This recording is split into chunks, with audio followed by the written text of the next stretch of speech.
大家注意看视频当中的这个小女孩，她戴着墨镜，看上去非常的可爱。可实际上，据她的母亲所说，小女孩患有罕见的神经肠胃疾病，难以治愈。而在小女孩的愿望清单上面，有一项就是成为一名消防员。当地消防站得知此事后，决定帮她圆梦。于是，一群消防员带领着小女孩来到了消防站，还贴心的准备好制服，让她体验了一把消防员救火的日常。很显然，小女孩全程都非常的兴奋。而在她的愿望清单当中，还有一项是和警察一起抓坏人。同样的，当地警察局也非常乐意给予帮助。小女孩身穿制服，坐在警车副驾上，后来还在警察的带领下成功使用了手铐，事后还得到了一枚荣誉徽章。乍一看，这些都是相当暖心的故事。消防员和警察愿意抽出时间陪伴绝症女孩完成梦想，这在当时也确实收割了不少感动。可谁曾想到，竟然连这样暖心的事情都会出现反转。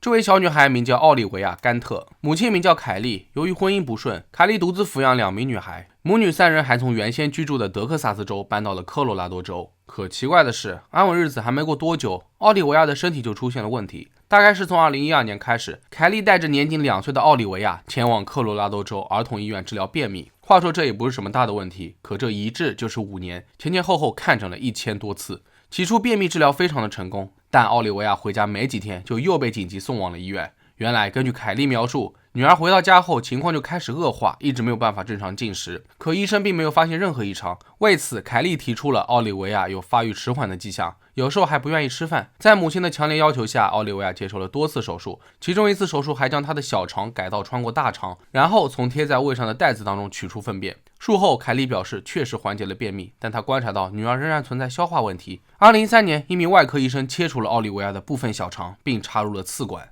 可没过多久，又有了新的问题出现了。凯莉多次提出，她怀疑奥利维亚患上了一种未知的怪病，否则不会这样。而医生也无法忽视监护人对于病情的描述。在不到1年的时间里面，小年纪的奥利维亚就被安装了3种不同类型的刺管。又一晃5年过去了，奥利维亚做的手术次数已经数不清楚了，他还不得不长期服用大剂量的麻醉药物，副作用不小。可不管怎么治疗，凯莉始终坚称女儿病情没有好转，隔3差5的就会带她去医院。不仅如此，凯莉还反复向身边的所有人诉苦，奥利维亚身患绝症，非常的可怜。毕竟她是奥利维亚的亲生母亲，所以医生一开始并未对凯莉的陈述产生过怀疑。后来凯莉向医生提出，奥利维亚在家抱怨无法接受刺管的喂养方式，希望能够减少痛苦。于是医生又安装了一根管子，往后奥利维亚只需要通过静脉输送营养。然而事实的真相真是如此吗？只能说所有人都被凯莉骗了。奥利维亚压根就没有病，之前的一切都是凯莉捏造出来的病情。因为有了这位好母亲，奥利维亚失去了快乐的童年时光，她被强加了一系列不必要的手术，好几次都差点危及到了生命。更可怕的是，凯莉不知道用了什么话术，说服医生给女儿开了一种强项的抗癫痫药物。话说医生从未亲眼看到过奥利维亚发作癫痫，却还是照做了，实在是不负责任。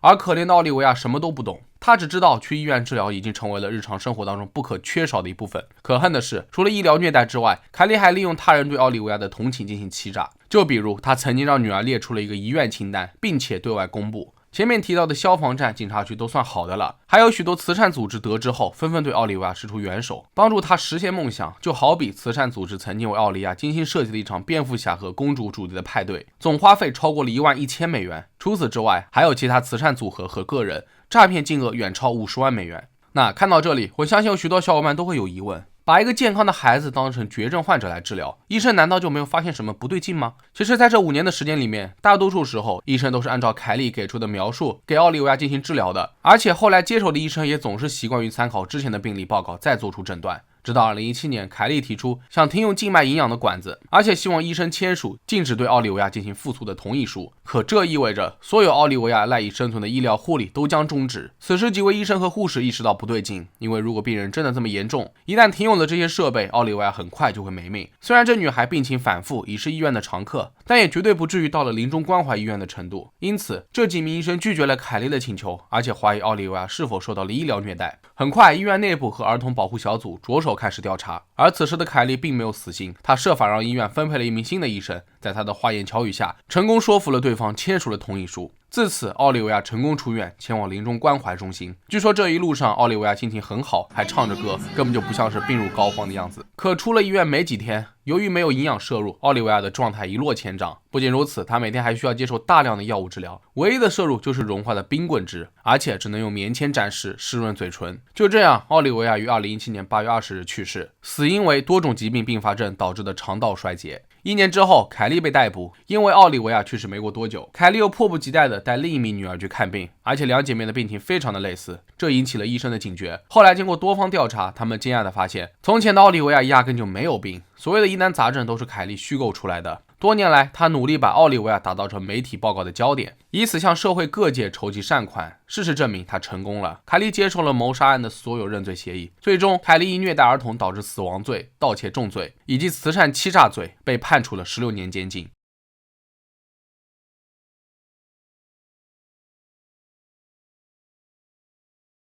谁成想，奥利维亚的死并没有唤醒凯莉的良知，他又将魔爪伸向了另外一个女儿。对此，心理学家指出，凯莉很有可能患有代理孟乔森综合症。首先，孟乔森综合症指的是那些虚构自己病情来博取同情的一类精神障碍者，而代理孟乔森综合症同样是一种罕见的精神障碍。顾名思义，多了代理两字，意味着父母或者看护会诱发孩子表现出精神或肉体的病症，以此引起注意。他们习惯于向医生谎报病情，甚至还会给孩子的饮用水或者食物当中投放有毒的物质，维持久病不愈的状态。研究表明，这种医疗虐待的死亡率在6%到10%之间，很有可能会成为最致命的虐待方式之一。不知道大家有没有发现，在这种形式的虐待当中，医护人员也是施虐者计划当中非常重要的一环，因为有了他们的助力，才能促成这种虐待。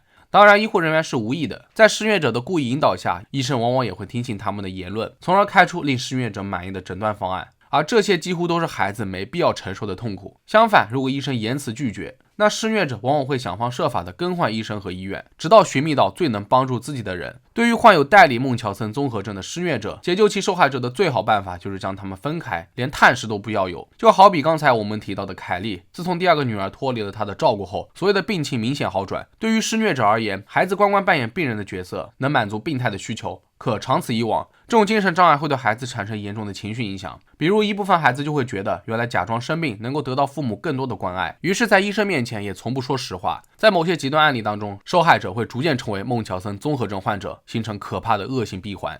其实，在奥利维亚的死亡案例中，科罗拉多州儿童医院也有不可推卸的责任。一方面，奥利维亚确实是该医院内最受瞩目的患者，凯莉长期利用女儿的病情向外界博取关注，而奥利维亚也多次出现在医院的宣传物料当中。经过调查，医护人员确实忽视了相当多的细节，这些都是能够推翻凯莉对于奥利维亚病情的陈述。可由于他们掉以轻心，没能遵守科罗拉多州强制性儿童报告法，及时联系警方，最终导致奥利维亚被折磨了整整5年之久，还付出了生命的代价。为此，奥利维亚的其他家人也向科罗拉多州儿童医院发布了一项正式的起诉意向通知，要求赔偿2500万美元。最终，医院与其家人达成和解。可怜的奥利维亚去世时只有7岁，他从未享受过快乐和童年时光。根据其家人的描述，奥利维亚活泼开朗，拥有丰富的想象力，是家里的开心果。自从搬家去了科罗拉多州后，他们很难知道他的近况，所以一时间难以接受他的死讯。根据医护人员的回忆，即便治疗带来了巨大的痛苦，奥利维亚还是非常热爱生活的。他经常会跟护士畅想自己出院后能够正常上学的日子。可惜，现在只有奥利维亚的妹妹逃离了魔爪，被安置在了祖父母家中。他能够代替奥利维亚过上正常快乐的童年生活，也算是不幸中的万幸。